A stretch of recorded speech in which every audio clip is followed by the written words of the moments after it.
Back in 2015, Lil Omi was still a dumb teenager figuring out what wanking were and probably using my PC for, let's just say, non-gaming purposes. Around that same time, Batman Arkham Knight launched into a massive hype. It was the big superhero game of the year, marketed as the technical powerhouse with next-gen visual, a living, breathing Gotham, and of course, the Batmobile. I would say it was comparable to the Spider-Man games of today. Even back then, I was interested, but I never actually played it. Partly because my Dell laptop would have melted the moment I booted it up, and also the game's PC launch was a complete disaster. We're talking crashes, frame rate drop, hardware detection. It's basically Oblivion to Chang, but without the charms.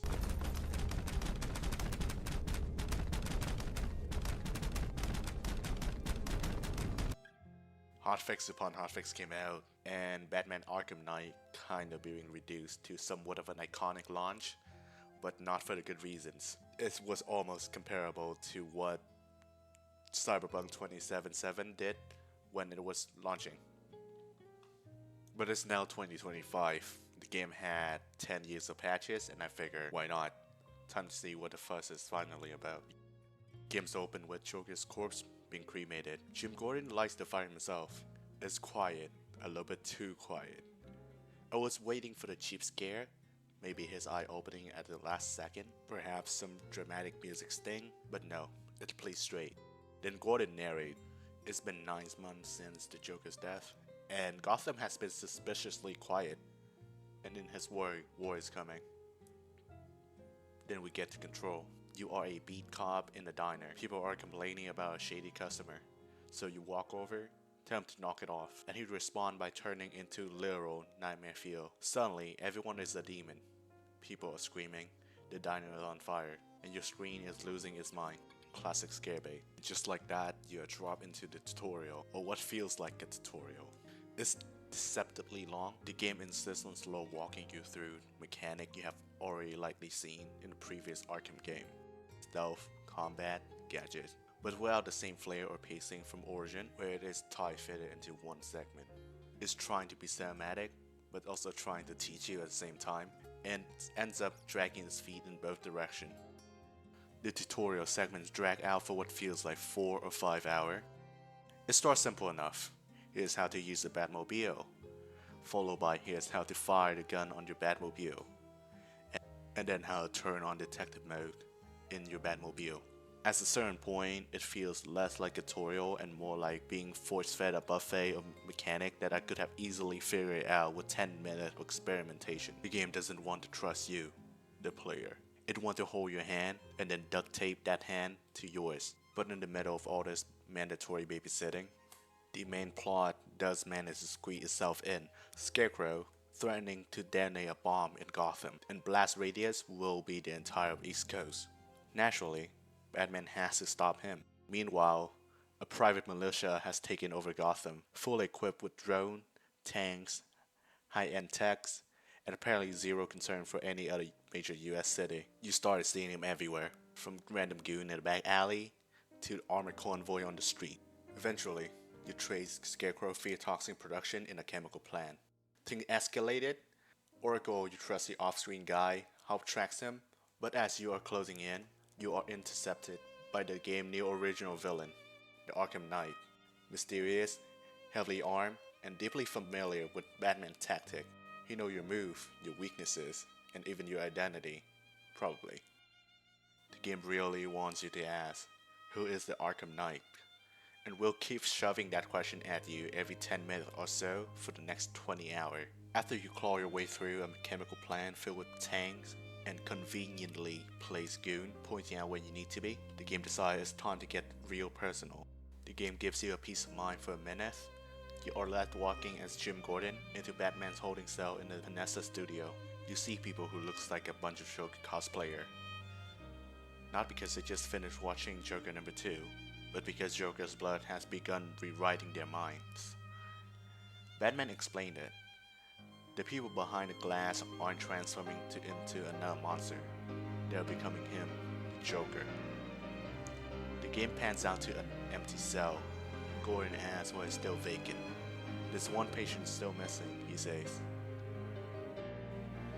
turned out to be him, the Batman. It turned out Batman also received a generous intravenous donation of Joker blood, and now he's slowly losing his mind as well. To be clear, this is actually one of the best narrative beats in the entire game. It's subtle, it's layered, and most importantly, it gives us a reason to care about the Bat. It's not just Gotham is at stake, it's also him. Batman isn't just fighting the villain anymore, he's fighting the idea that he could become one, just like the Joker. This is all happening in just a tutorial. The plot twist manifests itself into a more physical form, let's just say that. Joker appeared right in front of you as you are doing a little defuse mission. Well, right after that at least. You busted out of the chemical plant and went on your merry way. Not 5 minutes after escaping the toxic nightmare factory, he finds out that Barbara, Oracle, your tech support, has been kidnapped. By who? The Arkham Knight, of course. So right now, the Batman checklist kind of look like this. So you are tracking down Barbara, wrestling with Joker in the domain of Batman's own mind, and also the Riddler kidnapped Catwoman again. Yay. You're running from one side quest to the next, exactly like a bad shape errand boy. And the game keep piling on objective like it's afraid you might get bored for 5 seconds. Want to rescue your tech ally? Cool. But first, go complete 12 obstacle courses in the Batmobile, because the Riddler get one way again.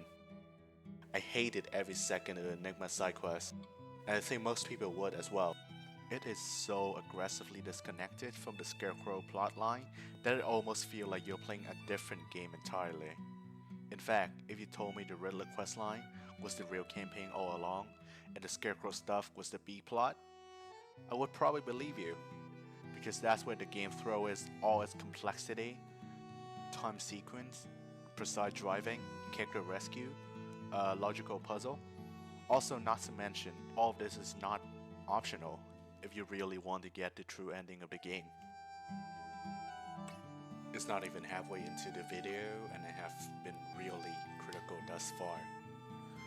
But this does not come from a place of hate, because I genuinely like the game. I'm just the kind of guy who look at the thing that he really liked and point out the flaws so that it could improve further, and this sometimes could come across as overly whiny. For sure. It is only because I care. And honestly, Arkham Knight really gives us a lot of tools, both mechanically and narratively, that could make up for an incredible sequel. The groundwork is really there. Personally, Batman Arkham Knight combat feels incredible from start to finish. The game builds on previous game combat system and in many ways refined them into their most polished form yet. Hand-to-hand combat feels so fluid and responsive here that I rarely bother with anything else. Watching Batman dismantle an entire squad with precise counter and takedown never really gets old. The animation are smooth, the input are responsive, and the game offers just enough upgrade to keep things feeling fresh without overwhelming you. It really is an addicting formula. This is where Batman Arkham Knight shine the most. The combat simply feels good. Even after dozens of encounters, the core system still delivers the same punch it did the first time, and that's not something most games will be managed to pull off in the future. The combat in Arkham Knight, while refined and visually impressive, isn't particularly deep. It follows a familiar rhythm of attack, counter, gadget, and then repeat, polished to a high shine, but ultimately quite limited in complexity. It strikes its strange balance between player input and automated flow, where animation priority and button timing make you look skilled, even when the game doing most of the heavy lifting for you. You are not really being tested, you are being rewarded for keeping time. And yet, despite all of that, it still works. The illusion is so well crafted and you rarely stop to ever question it. It is fun, responsive, and stylish, and in the game so focused on power fantasy, I think that is often enough to carry it. With that said, however, you can absolutely get your ass dog walked by some of these goons. The enemy can absolutely throw a hand, but they are not particularly challenging either. And if you're not paying attention, you will be punished heavily. But that is the charm, right? The game makes you feel like a badass, even if half the time you're just spamming the counter button, and hopefully Batman doesn't suplex a crate by mistake. It walks this weird line between I am vengeance and I am a rhythm game player. The combat isn't perfect, however, when it does work, you're in for a good time. So the main quest left you with the big dramatic, you found his base moment, finally, and then bam, plot twist. It was a trap, because of course it was. You fight off about 20 different guys, just when you think you're getting somewhere, the game hits you with again, actually you've been chasing after the wrong guy. I rolled my eyes so hard I could see the back of my skull. At some point, I stopped feeling like Batman, more like just an Uber driver. Right after that, the game unlocked this new mission set, where you go full RDR mode and track down Arkham Knight Lieutenant. And shockers, these missions. They are kinda fun. They are tight, they are focused, and action-packed. This combining with the upgrade you eventually get for the Batmobile, makes for a very enjoyable set of missions that you could do on the side. And listen, I am not saying that they needed the Nemesis system in this game. However, I think they kinda do. Imagine if these lieutenants remember you and adapt to you how the orc would. However, that is not a need anymore, that is a want. I want an entirely different game out of the groundwork that this game laid out. Because the militia in this game that we got is a tiny bit undercooked, if not very. At this point, the game settled into a very comfortable loop. Fight a bunch of guys, solve a puzzle, fight more guys, and then solve another puzzle. Not exactly the winning formula there, but it is not broken either. What's strange is that for a game that pretends to give you option, you're constantly reminded that no, you don't actually have that much freedom. Use the car, Bats.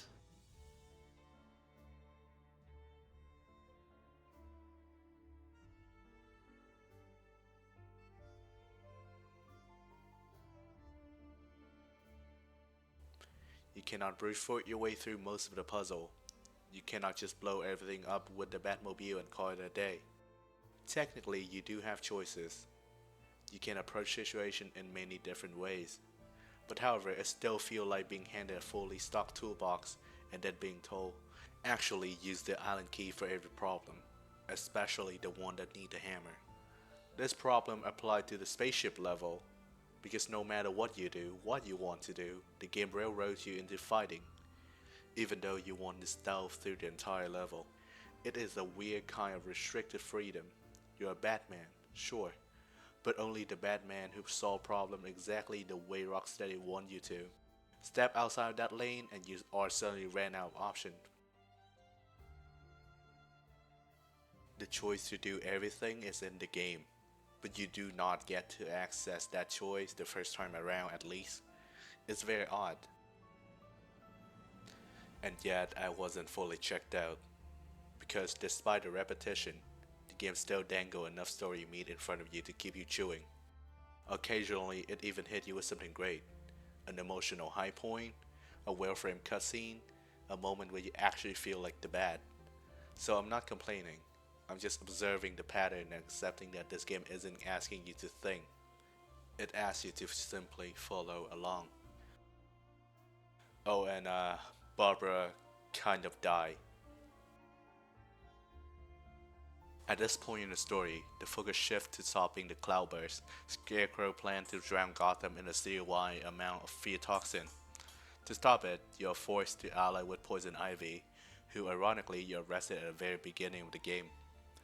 Ivy tells you that the key to neutralizing the fear toxin lies within her ancient plant root, which are apparently powerful enough to purify the air across the entire city. A tad bit convenient. It's one of the rare moments where the game leans into something vaguely mystical, and while it's a bit of narrative stretch, it's at least grounded in the idea that Batman doesn't always get to punch his way out of every problem. Sometimes he has to do gardening. Then the game starts shifting your attention back to the identity of the Arkham Knight, probably because Batman is getting fed up with this guy. You're sent to the third and final chunk of the map, which just so happened to be swarming with the Arkham Knight militia.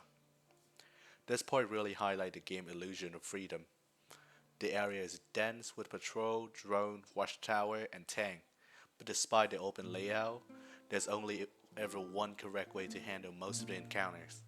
You are technically in an open city. However, the game's hand is constantly on your shoulder, nudging you toward a fixed solution.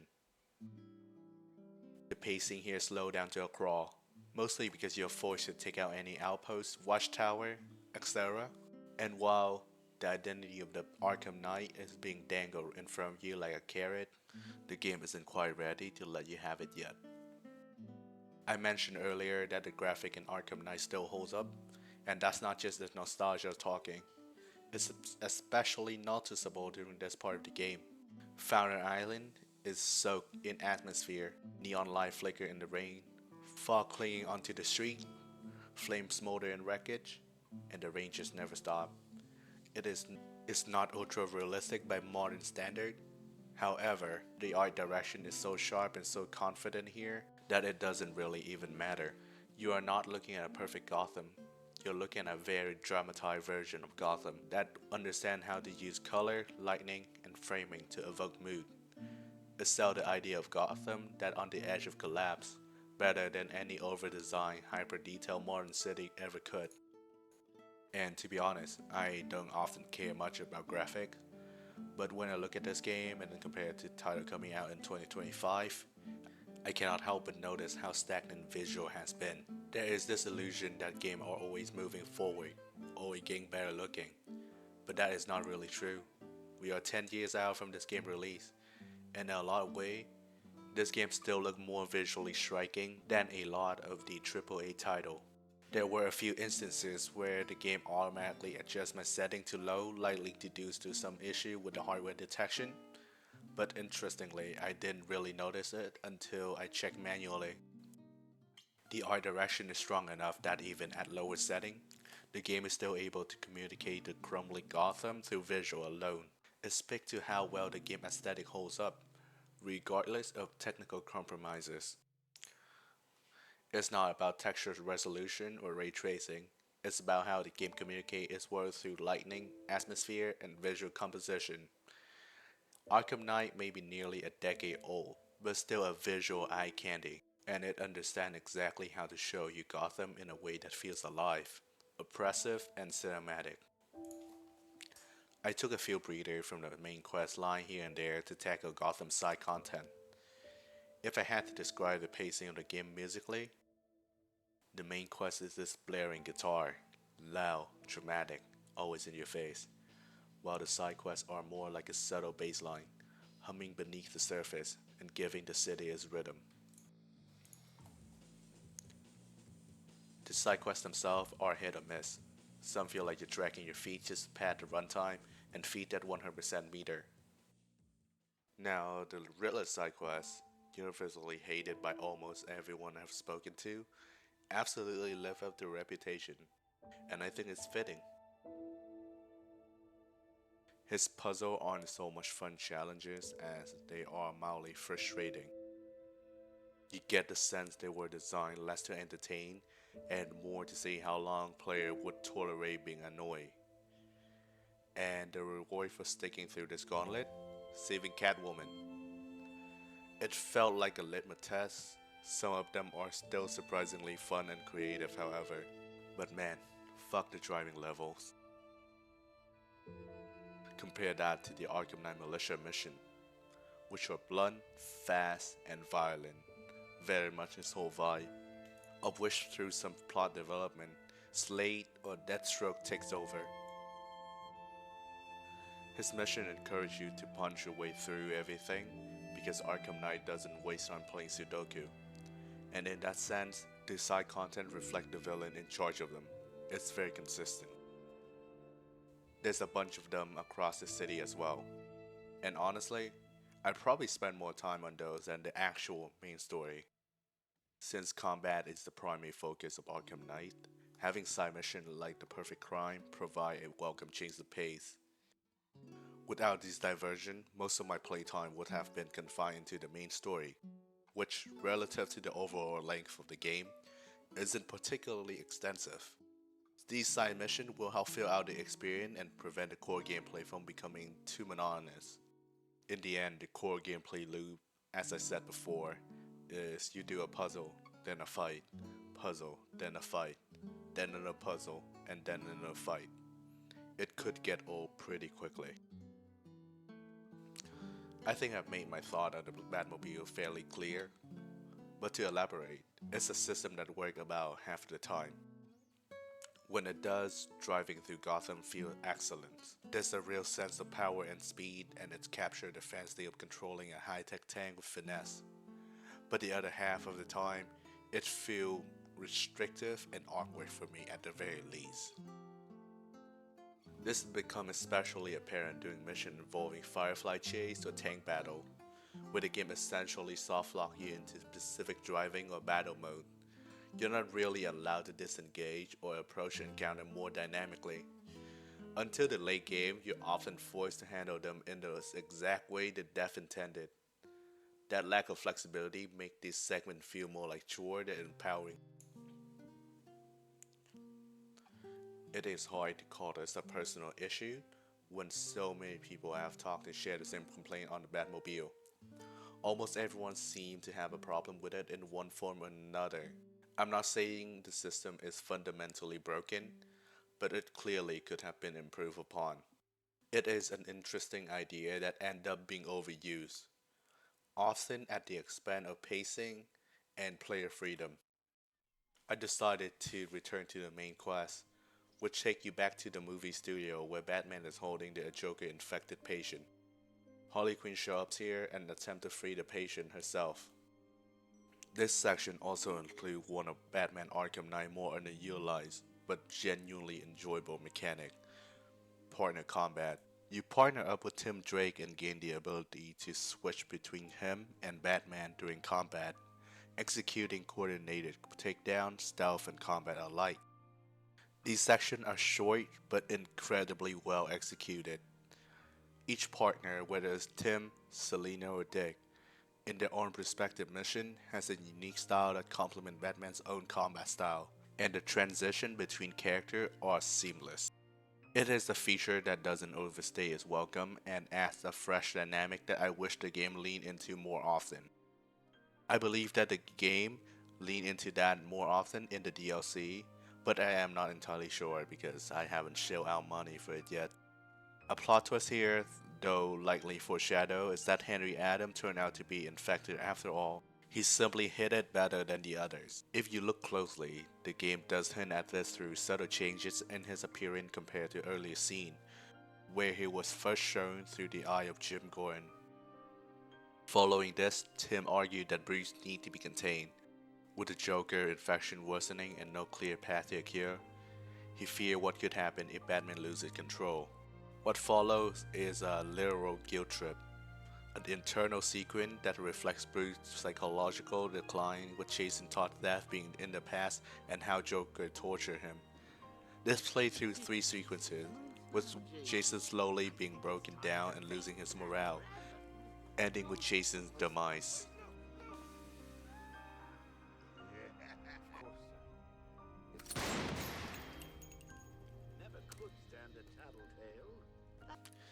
In the end, Bruce chooses to lock Tim in the cell instead, believing that the risk of failure is his alone to bear.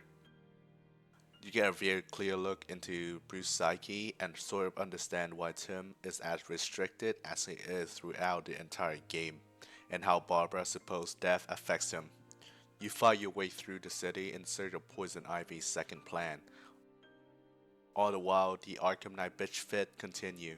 At this point, it's clear he isn't interested in Scarecrow's larger plan. He wants Batman personally and detonate the Cloudburst to draw him out. Scarecrow wanted Cloudburst to be his grand plan, whereas Arkham Knight just wanted to use it to draw Batman out for his standoff. Batman and Ivy work together to resist the toxin spread and hold off the Night forces. It ends with Ivy sacrificing herself, using the last of her power to neutralize the Cloudburst and save Gotham. Her death marks one of the moments in the game where the stake feels genuinely earned. Her arc come full circle now, from reluctant prisoner to selfless protector of Gotham. And the game finally gave her the send-off she deserves. With his sacrifice fresh in mind, Batman set out to ensure that it wasn't in vain. His target is now Scarecrow, who's tightening his grip on Gotham, and as it's turned out, has managed to get his hand on Jimbo Gordon himself. But before Batman can make any meaningful progress, the Arkham Knight interrupt again, this time piloting a drill dozer instead of a tank. You'll drop into a cat and mouse sequence through a winding tunnel network, where your only option is to outmaneuver him long enough to lead him into triggering the pre-planned explosive charges, deny soy rage, and keep yelling at you like you own him lunch money. That's kind of weird. You won't get away. I did it. Cornered you. Done what no one else could. All these years, all your enemies. But none of them understands you like I do. You think Crane found Oracle on his own? I'm the one who told him about Barbara. Me! I told you I knew everything about you, didn't I? Don't worry, Bruce. I kept some secrets to myself. Look at me while you die, Batman. Look at me. Naturally, the Batmobile doesn't survive the encounter. With your core total, Batman presses forward and catch up to the squad holding Jim Gordon. You take them down in a brief combat sequence, and just as things turn out to feel like they're wrapping up, the Arkham Knight finally unmasks himself. Do you, Bruce? Jason. But you're dead. Surprise, surprise, it's Jason Todd. Unless you have been only paying half attention, the Arkham Knight identity isn't much of a surprise. The game treated it like a major twist, however the build-up has not been at all subtle. When Jason finally reveals himself, it lands more as a confirmation than a revelation. Understandably better that Batman never returned his call during that whole kidnap and torture by the Joker phase, Jason snap and throw one more tantrum your way. It plays out as a short, cinematic boss encounter, well framed, slightly more personal, and then just like before, he retreats. But this time at least, there is a win. You actually managed to rescue Jim Gordon. For real, no more bait and switch. He's alive, still angry at you, but still reluctantly back to your side because Gotham still needs saving. You went up to the top of the building to see Scarecrow still aura farming. And yet another plot twist. Barbara turned out to be alive. Shocker, I know. Jim Gordon, desperate and cornered, strike a deal with the Scarecrow. He delivers Batman, and in return he gets his daughter back. It's a shaky bargain at best, and Jim follows through by putting a bullet in you. Scarecrow doesn't take kindly to creative deviation of his term, and decides to toss Barbara off a building. And because he's Jim Gordon, he knows exactly where to aim. You swoop in last minute and save Barbara in the nick of time. You are now in the final shred of Arkham Knight. The game, mercifully or not, begins its climax with, you guessed it, more tank battle. It's a Batman game, you don't get to have two good missions in a row, come on now. After a few explosive standoffs, Barbara points out that Jim and Scarecrow are probably at the Panessa studio. But of course, Scarecrow saw it coming, and this time, he brought Tim Drake along for the ride. Barbara chew you out, fair enough. For you, Bruce. We all would. But you left him. At this point, Batman has no other choice but to surrender himself to Scarecrow. We're done. Both of us. Why give up? There's so much more fun to be had out there. Think about it. All those heads to smash, all those bones to break. It's like the world's greatest theme park and you're crying to get off the ride. What follows is one of the game's strongest sequences, a descent into Bruce's fractured psyche. You return to the one and only Instagram alley. The psychological heart of every Batman game, and apparently the most thematically convenient location. You beat up a bunch of Uncle Jay and broke Bruce Wayne's no-kill rule, marking a turning point in Batman himself. Then, in a full circle callback to the very first Arkham Asylum, you wheel into the asylum, strapped to a trolley. this time as the patient. Again, it's a Batman game. Scarecrow wants Jim Gordon to unmask you, the Batman, to ensure cooperation. He shot Tim Drake. Then the mask comes off. Bruce Wayne is revealed, and Gotham's there. Scarecrow, in his victory, still has no idea that the Joker's blood is turning Batman into a psychological time bomb. So, naturally, he pumped Batman full of concentrated fear toxin. And what happened next is one of the wildest tonal shifts of the entire game. No. We need to do this right. He needs to face justice. This son of a bitch killed 50 of our men! I say we finish him before he wakes up. He's too dangerous. We've got 100 guns trained on him. He's going nowhere. You don't play at Batman anymore, you become the Joker. Now, you're behind the wheel of the Clown Prince of Crime, volatile, erratic, and insane. It's an absolute whiplash from Batman's brooding, calculated playstyle. The Joker's gameplay is unpredictable and manic, mirroring his unraveling psyche. You hunt down a hallucinated version of Batman's previous rival, watching as Joker's grip on Bruce's body and reality slip further and further.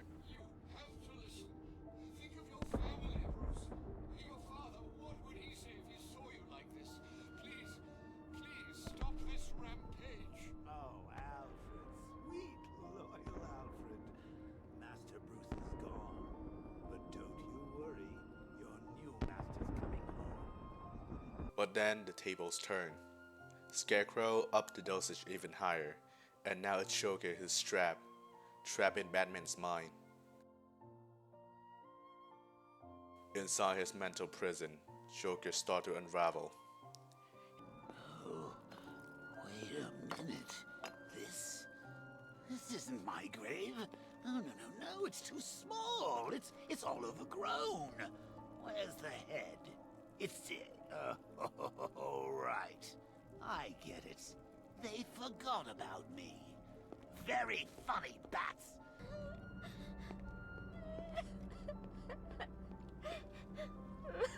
Harley? You call this a wake? Where is everybody? Not him. Sorry, Vic, you gotta help me out. You know what? It doesn't matter. Let's He ran that no one visit his grave anymore, that it isn't big enough, that Harley doesn't answer his call during his wake, that the world has moved on. For the first time, we see that Joker will truly fear. He does not fear death, not defeat, but he fears irrelevance, being forgotten, lost in time. The sequence closes with Batman fully in control again, locking Joker away in a symbolic iron cell, banishing him into a place where he cannot even escape.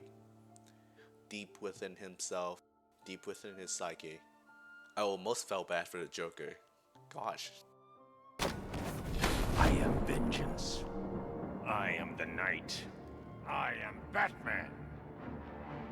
While Batman wrestled with the last remnant of Joker in his psyche, Jason Todd, fresh off his redemption arc, showed up to return the favor. Freeing Bruce from the trolley, Bruce turned the table by jamming Scarecrow unclawed full of fear toxin back into his neck. Brutal. Scarecrow got a full taste of what Batman has been feasting on all night. And surprise, his greatest fear is Bat himself, just Batman in a demonic form.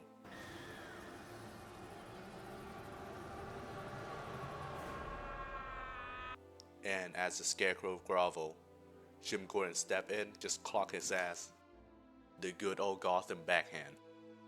With Scarecrow defeat, and Gotham is finally breathing again, you holler at Alfred and tell him to activate the Knightfall protocol. And just like that, Batman decided to hang up the cowl. Sort of. Because unless you have already gone for completionist, you don't actually get to see the real Knightfall ending. That's where you get to see Barbara and Tim getting married, Jim become the mayor of Gotham, and you see two thugs robbing a rich family, just like the Wayne family, where they get jumped by another Batman.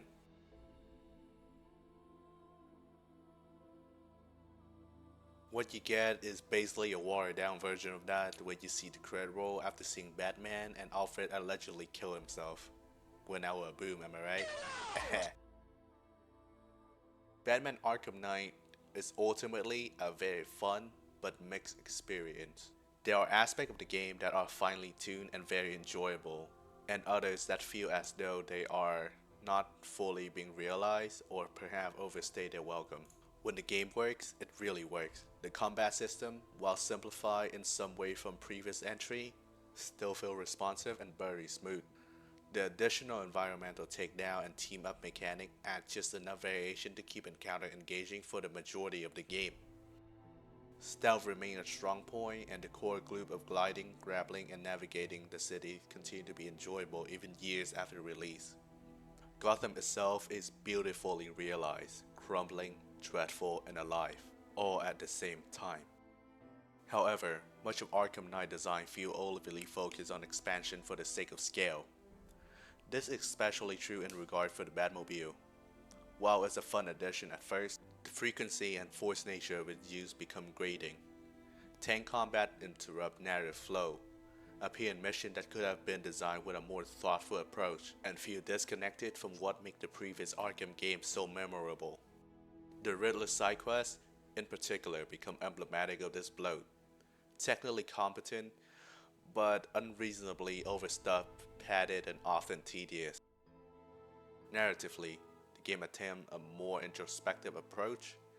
Theme of identity, fear, and legacy are explored in a way that is ambitious for a superhero game, even if some beats are predictable. Scarecrow functions as a decent antagonist, but his Mark Hamill Joker presents as a psychological echo that delivers the strongest performance and most compelling scenes. Jason Todd's review, though heavily telegraphed, still working within the emotional framework of the game, but his development still feel rushed. Tim Drake, Selena Kyle, and Dick Grayson feel similarly underutilized, included more as supporting feature than an integral character. But I guess it is a Batman game, not a Batman sidekicks game. Alfred, I found Jason. Excuse me, sir. I must have misheard you. For a moment, I thought you said that you'd found Master Todd. You heard right. My God, is he all right? No. No, he's not.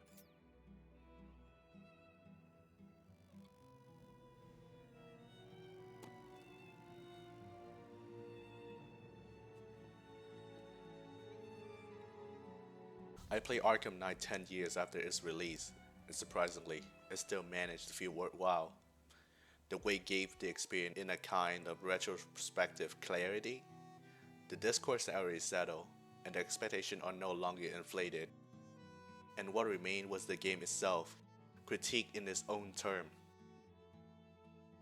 Its flaws are still very much there. Repetitive mission structure, uneven pacing, and weak boss fight. But so are its strengths. The core combat is engaging, and atmosphere is immersive, and the presentation remains striking even by today's standard. What it gets right, it gets very right. I found myself wishing there was more, not more content, but more game that took this kind of mechanical and narrative cohesion seriously. Batman Arkham Knight may not be the perfect superhero game, but it feels like a complete one. And despite its own mishap, the game reminds me of how rare it is to come by nowadays. Playing this now, years later, make one thing really clear. We haven't moved as far forward as we do think. Games are bigger, louder, and more expensive, but few are as focused or as confident in their identity, or as willing to tie mechanic into meaning. Arkham Knight may not be the game we all wanted, but still the game that deserves to be remembered. Thank you, and have a good one. Shout out to Wigger, Goy cattle, rip slave, semi-terrified, and incel papist.